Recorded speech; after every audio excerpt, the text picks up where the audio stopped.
ভারতী এলাকা থেকে প্রায় 2,48,49,000 মূল্যের সোনা সহ বিএসএফ এর হাতে ধৃত 3 সোনা পাচারকারী। আবারও বড়সড় সাফল্য বিএসএফ এর। এবার বিএসএফ এর বিশেষ অভিযানে 30টি সোনার বিস্কুট সহ 3 জনকে গ্রেফতার করা হয়। বিএসএফ এর ৪র্থ ব্যাটালিয়নের জওয়ানরা বাংলাদেশ থেকে ভারতে পাচারের আগে চোরা কারবারিদের গ্রেফতার করে। উদ্ধার হওয়া সোনার বাজার মূল্য 2,48,49,920 টাকা।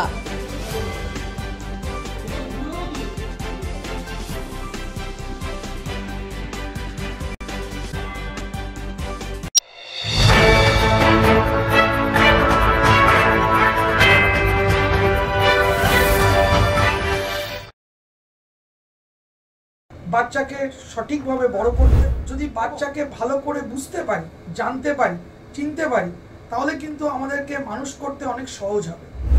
আমরা একটা উপায় আমাদের কাছে আছে।